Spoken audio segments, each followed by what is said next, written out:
Welcome back to the vlog and welcome to Denunget, Papua New Guinea. My name is Ryan. Denunget's just a 400 meter airstrip, 10% slope, and it kind of shaped like a banana. So let's go ahead and get started and get on our way back to Goroka. Headers on, fuel pump on, low start. My fuel on, over 14%, low idle. On a little bit of a side slope today, that's why I had my fuel off. Right, ITT is coming up nicely and peaks out at 687.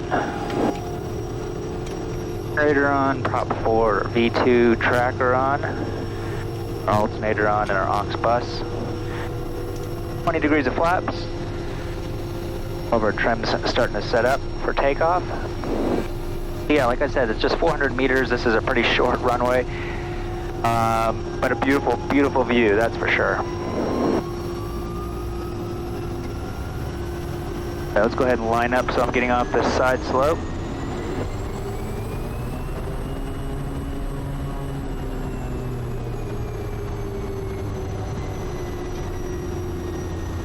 The nice thing about today is it does have a tiny bit of a headwind, like 2 knots at most, kind of flickering a little bit. So that is really good, but it also meant I had a little bit of a tailwind, which really kind of sucks. Right, for takeoff, the fuel is on. Our selectors our fuel selectors are good. Our cap is good. Our controls I just did. Our TAWs, we're going to turn Betty off for takeoff. Today,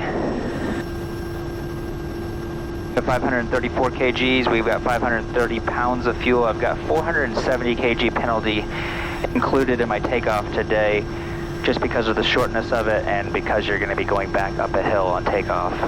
So I'm going to put in 1,040 my cargo weight. And like I said, we're at the blue dot right here in Papua New Guinea, not all those green lines, and we are heading back over to Goroka today, where my home base is. It's a 30-minute flight over there, so should be pretty quick. Pictures and instruments, we're heading back at 10,000 feet if the clouds allow us to. We're 6,200 pounds, so rotate's going to be 58 and 68 if we had to come back in for any reason.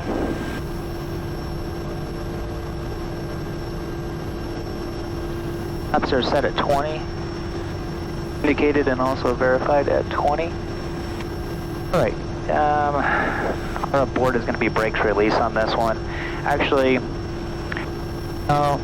the first cone, basically, yeah, the first cone is going to be my safe abort point. If I do have to stop for reverse, heavy braking, flaps up, cut off, pull off, and shut off. If we're going off, we'll go off to the right towards the windsock. After takeoff, Mr. 85, consider EPL, consider feather immediately.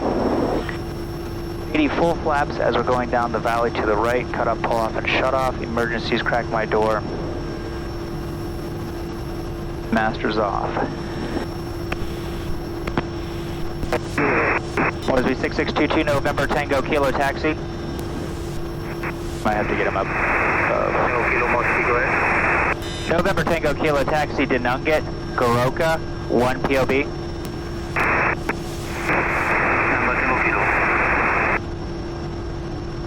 All stations, Denunget 123.9, November Tango Kilo taxi, Denunget, Goroka. We'll be on climb 10,000. Alright, that is done. Ignition, inlet, and lights are good. We're 5,000, 20 degrees, 1390 for 1440. Mission condition, flaps 20, fuel and harnesses. Close complete. Rotate 58.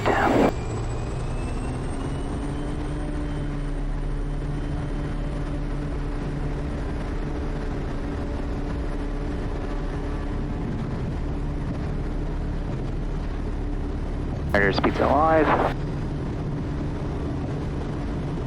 There's 58. Just over the crest. Alright, we'll pitch up for 73 knots initially.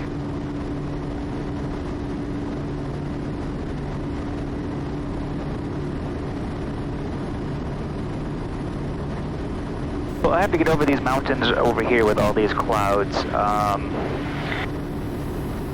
nice clear down the valley, so I'm just going to go down here and do a couple 360s to get over these. They were close to around 9,500 feet when I was coming in, so I'm kind of expecting that to be able to get out of here.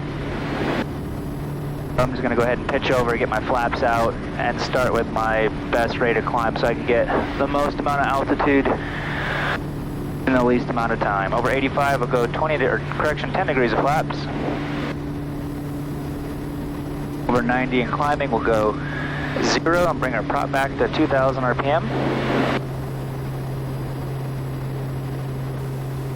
I just scattered clouds in the valley today, but thankfully the majority of the valley is open. And we'll climb out at 99 knots.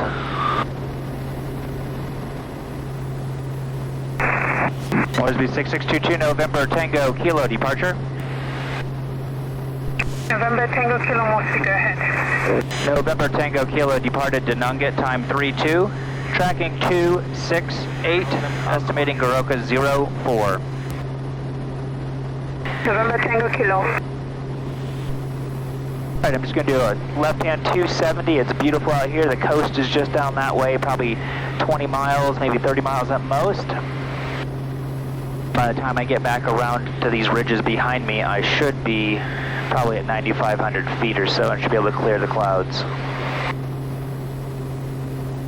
I'm trying to set my ITT right at 720. That's going to be my best climb performance, and then my prop at 2,000 RPM. So if you're trying this flight out on Microsoft Flight Sim or X-Plane or whatever else you have at home, and you want to try the same numbers that I'm using, yeah, climb out at 720 on the ITT, 2,000 RPM on the prop. Looks like 10,000 might just barely work to get over top of these clouds. I think once we get over just the ridge, then I think they'll drop back down a little bit more. I think they're just a little bit higher right on the ridge, but once we get over the valley, the Runway Valley here, on this section, I think it will drop down. I think it's just right along the ridge that they're a little bit higher. There's 10,000. I think I'm just going to go up a tiny bit higher, maybe 10,500 till I get over top of the ridge, and then I can drop back down to 10,000. Oh, yeah, Denungat is definitely one of my challenging places to go. Like I said, it's, I think, 398 meters long, and it's kind of shaped kind of like a banana, so you actually land downhill a little bit, like maybe like a 3% slope downhill, and then you kind of go back uphill to probably 12 or 13%, maybe a little, yeah, probably 12 or 13% or so is where it goes up at the steepest or so. So you have a tailwind, and then you're landing a little bit downhill, and you have a tailwind like I did this morning. Not very much. I mean, it was only a couple knots, but just even a couple of knots will really push you into one of these shorter places pretty quickly. All right, looks like 10,800 will get me over these comfortably.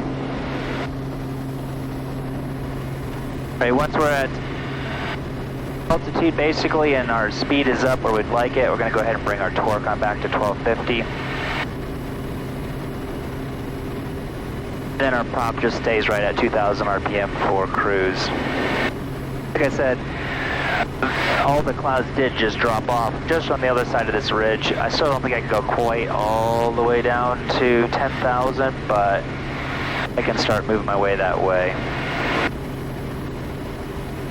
But as you guys can see, I've got coffee back here and I've got coffee underneath. I think I have 534 kgs of coffee. It's a really nice thing. I just took out some passengers into Denungat. I'm going back there in 2 days from now. So it works out really well that we're able to help out the community by picking up their coffee, taking it into Goroka, selling it for them, and then bringing their money back for them. So yeah, we have these little coffee books. We just fill it out for each one of our people. So I had like, I think 5 or 6 different people with, you know, 1 or 2 bags each. And then we just take out the cost of whatever it costs for weight-wise for them to fly their coffee out. We don't charge them to sell it, and then I'll just bring in their money back in. So it's one way that they can make a little bit of income living out in a remote area like they do. But it also helps pay for part of the back flight as well. Might get a TAWS awareness with this little hill right in front of me, even though it's more than 500 feet. I don't think I've ever really talked about this, but you can see here the yellow and the red. That's our terrain awareness. So yellow is basically anything within like 100 feet up to 1,000 feet. So terrain ahead, terrain ahead, pull up. Terrain ahead, pull up. That's how irritating she sounds. But even though she is irritating, she's super helpful, so don't worry. Right, and that's what Betty sounds like. Yeah, so she lets you know if there's mountains coming ahead. So if I'm going over something yellow, and I'm pretty close to being something red, even though it's not, sometimes the GPS terrain is a bit off from what it actually is. But yellow means basically 100 feet up to 1,000 feet. You're within that range. Red, you're dead. So, 1239er, November Tango Kilo, reading is string 2. Tango Kilo, the confirmed copy, pushing a lot of traffic, Sierra Bravo. Negative copy, Sierra Bravo, go ahead. Correct, Bravo 3X is selecting reversion, the 0 miles radius of 2 flight, And she sat on a turtle. I'm sorry, reading is strength 1 to 2, try 6622. All stations, Goosehap, Kodiak Sierra Bravo, backtrack runway 12, Goosehap. And Moresby 1239er, November Tango Kilo is now aware that Sierra Bravo is in Goosehap.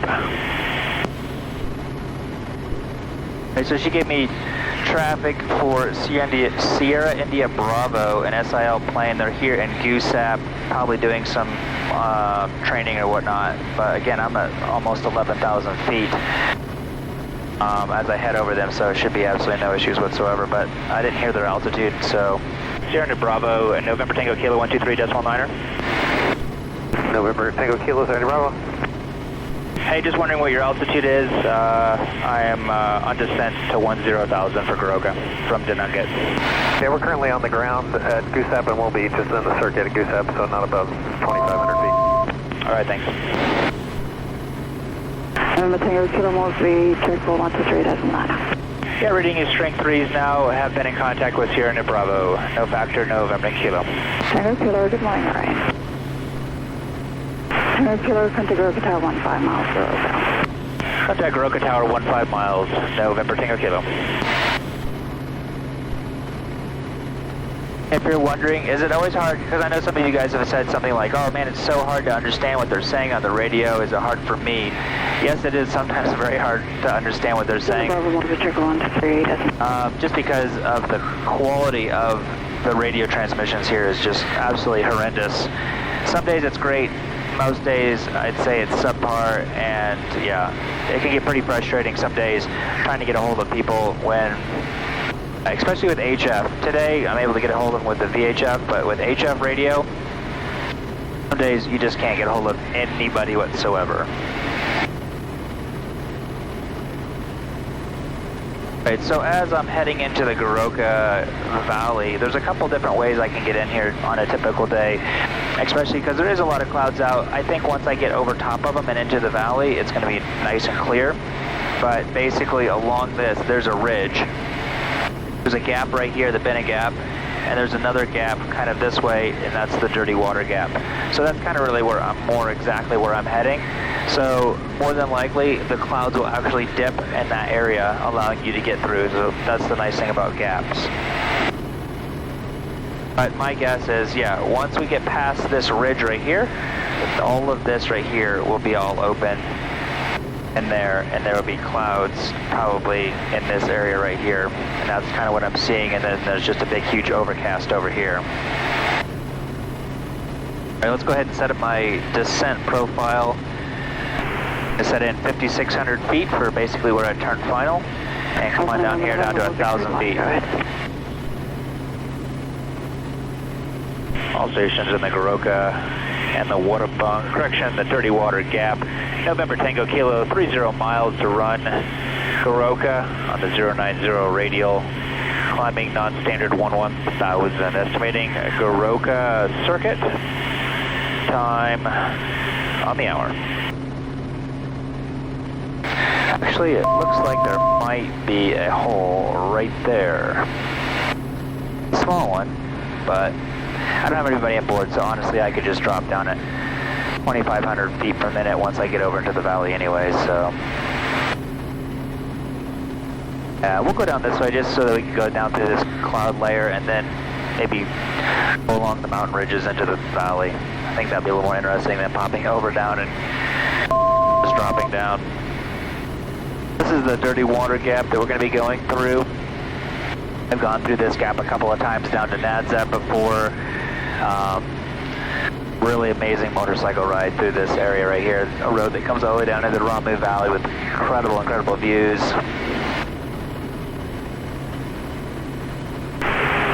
Moresby 123. I can turn my TAWs on. I've got 16 knots of tailwind right now, so more than likely I will get some turbulence coming over top of this, just because as the wind hits the top of the ridge, it's just going to start swirling. So more than likely on this side of the mountains, I will get some. Actually, the dirty water is one ridge over. They'll look the same, but no, it's one ridge over. There's no road on this one, so I was thinking, oh, that's not it then. It can't be, because there's a road that goes all the way up that way. Got my big screen.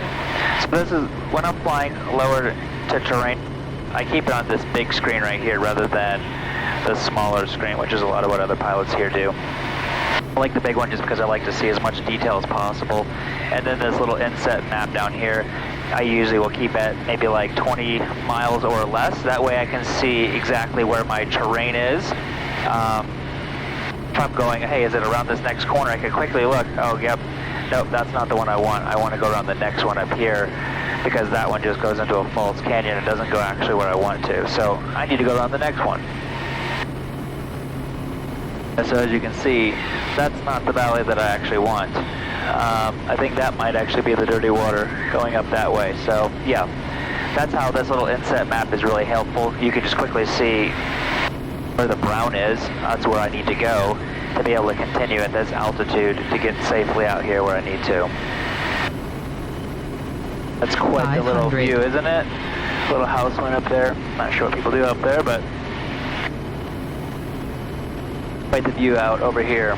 Yeah, so this road off here to the left is the road I was telling you about. That's a really awesome ride. And it looks like they've been doing a lot of work to it, pushing it up, at least for this year. It'll fall apart next year, but it looks great this year. All right, we're 15 miles Goroka. Let's go ahead and call up tower. Goroka Tower, November Tango Kilo.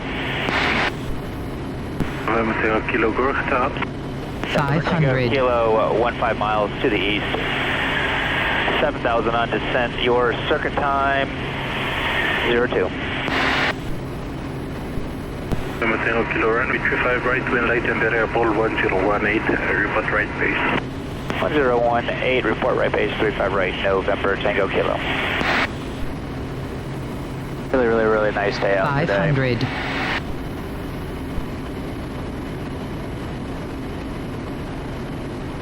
Like when there's like scattered to broken clouds without a bunch of rain, it makes your flying a lot more interesting. 500. It's crazy, there's like smoke right down here in the middle of nowhere. Like in the States or probably even in Europe, you go out in the middle of nowhere in the mountains and nobody's out there. Out here, I mean, there's little houses everywhere. There's gardens all down, scattered throughout here. Houses just strung everywhere in the most absolutely remote places. You would never ever think of anybody living. There are people living there. Remember going out on motorcycle rides and you really have to pay attention on where you're going to stop and go to the bathroom because you think you're alone, but you're never alone, ever. So keep that in mind if you're ever riding motorcycles in PNG and you need to take a pee break. Right, fuel selectors and brakes are good. Our TAWs, I just re-enabled it. Our VREF for landing. For 6,000, so 67 knots for our final. Throw our landing light on. We do need to go around, power up 20 degrees, pitch for 73. Maneuver is required, reset torque to 740 on the ITT. 5.5 miles out, we'll start bringing our torque back. Our prop port starts slowing down. 140, we can do engine inlet into bypass. Top end harness is done. We'll do SAR when landing and flaps to go. So we'll go first degrees of flaps. I want to basically be entering into my base 300 feet below pattern altitude. So if it's 6,100 feet, I want to be entering in at 5,800 feet. That way I have 200 feet to drop down on my base and then turn final at 500 feet. Also want to be entering into my base with 20 degrees of flaps, just to keep everything exactly the same on every approach. It just makes your life a lot easier. You know exactly what to expect, and it increases safety when you do the exact same thing every single time. November Tango Kilo, track. right base, 35 right. 35 right, clear to land. Clear to land, 35 right, November Tango Kilo. Alright, there's 5,800. Oh, I just want to lose 200 feet, turn final 5,600. Don't really have to come in at 67 today, just because, again, on paved runways I don't really worry as much about getting my VREF exactly perfect, because we just don't need to. I typically come in usually around 70 to 75 knots into Goroka. Alright, there's final, there's 5,600, now turning final. 500.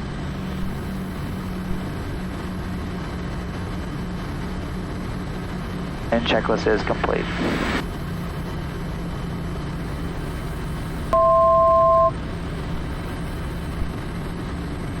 Alright, 2 knots of headwind, which you can see right here. You guys have wondered how I know if I have a tailwind or headwind. November starting for Port Moresby. Also number fixed star approved, QNH1018, temperature 22. There's usually lots of updrafts and downdrafts coming into Goroka, especially right over this road. There's usually a downdraft.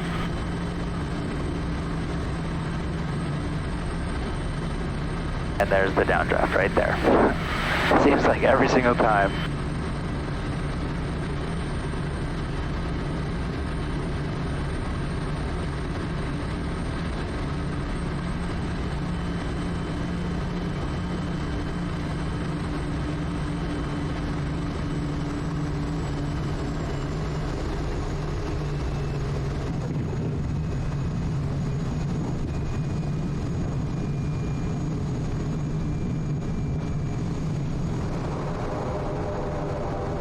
Hey guys, well this is Goroka.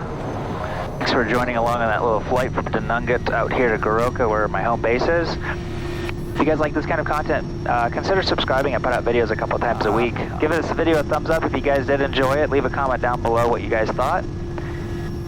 And I'll also be leaving, like I done a lot of my other ones, I'll leave the sim details if you're a sim pilot and you want to try that same flight out on your home sim. Experience PNG for yourself.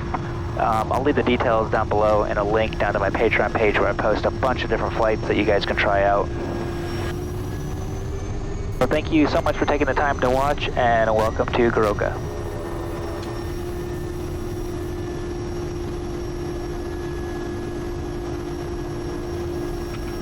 Turn my uphill fuel valve off. Landed with 340 pounds. Our blowers off, all of our lights off, our auxiliary bus, generator, alternator, E2, and cutoff, and other.